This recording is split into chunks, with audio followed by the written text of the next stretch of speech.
Hello, welcome to episode 2. Here's our blanket, excellent. An asymmetrical turn. Dropping and sinking. Notice how So just notice. Joining us for the second episode of next week. Namaste.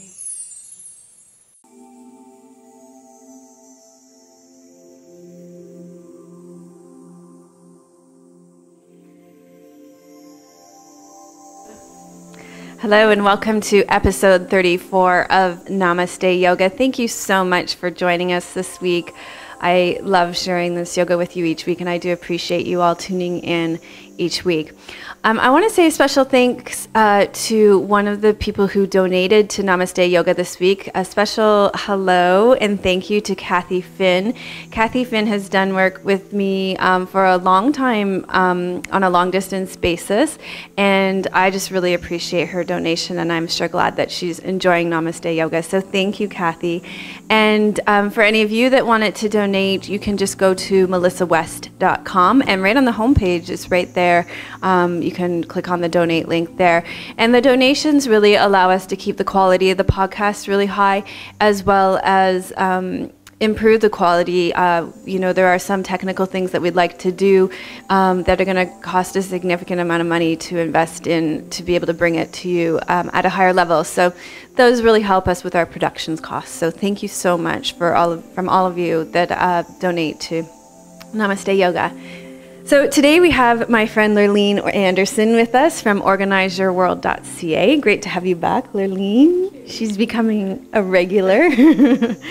And we're continuing our series of classes. This is the second in the series of 10 classes on the Yamas and the Niyamas according to Patanjali's Yoga Sutras. They're kind of like the 10 Commandments in the Christian Bible.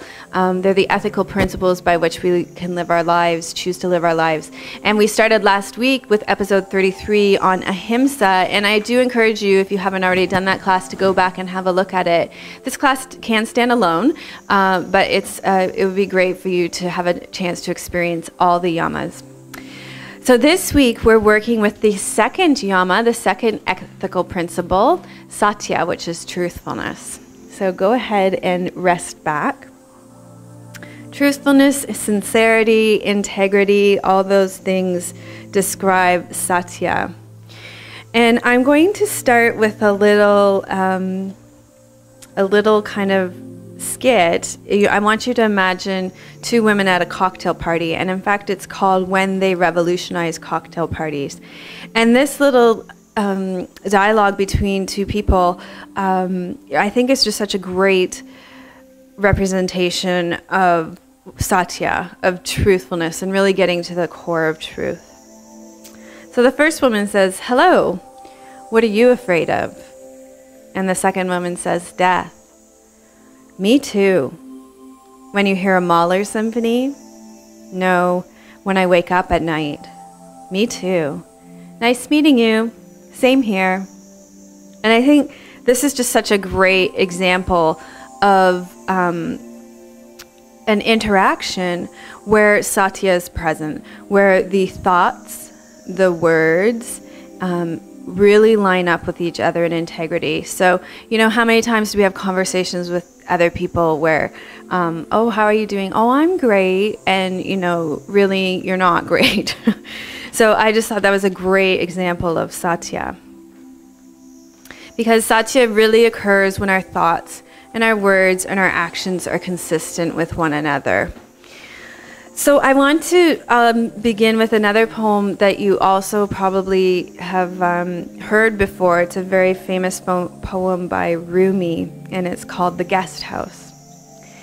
"This being human is a guest house. Every morning a new arrival, a joy, a depression, a meanness. Some momentary awareness comes as an unexpected visitor. Welcome and entertain them all, even if they're a crowd of sorrows who violently sweep your house empty of its furniture. Still, treat each guest honorably. He may be clearing you out for some new delight. The dark thought, the shame, the malice. Meet them at the door, laughing, and invite them in. Be grateful for whoever comes, because each has been sent as a guide from beyond.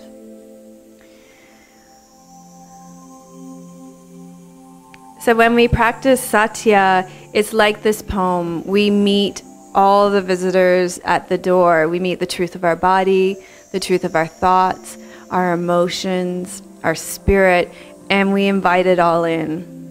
We're not trying to close the door on anything or pretend something's not happening or, closing the door on anything. I think is just such a great way to describe it. Satya is second to ahimsa, so it's really important that it's practiced in alignment with nonviolence and compassion and kindness. When we do that, then practicing the remaining yamas and niyamas becomes a whole lot easier. Nichala Joy Devi describes Satya as dedicated to truth and integrity. Our thoughts, words, and actions gain the power to manifest. So as you rest back here, I want you to tune into your breath right now and start to notice the truth of your breath. Not how you want your breath to be, but how the breath actually is in this moment. Noticing the places where it flows freely, and also noticing and bringing awareness to places where there might be more tension or holding.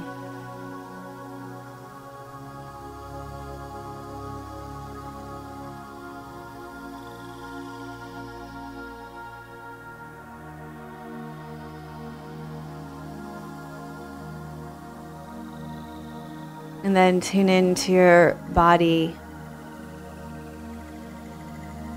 and start to become aware of the truth of your body right now. Noticing what parts are knocking at the door. Can you open the door and welcome them and greet them at the door laughing?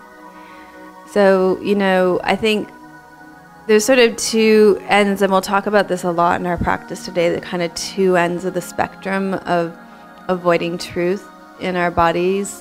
One is that there are those parts in our bodies that call our attention a lot.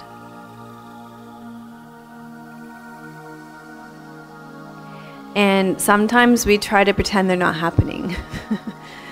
So that's not a good example of practicing Satya. When we practice Satya, then we are aware of the parts in our bodies that are calling for our attention. And we greet them at the door, invite them in, and treat them like a guest. And then on the other end of the spectrum, I think there's sort of, being at a distance from Satya is that sometimes we can get too identified with our stories. So, for example, you lie down and you start to feel your body, and you know what you're going to feel before you lie down. So you go into story before you've actually even checked in.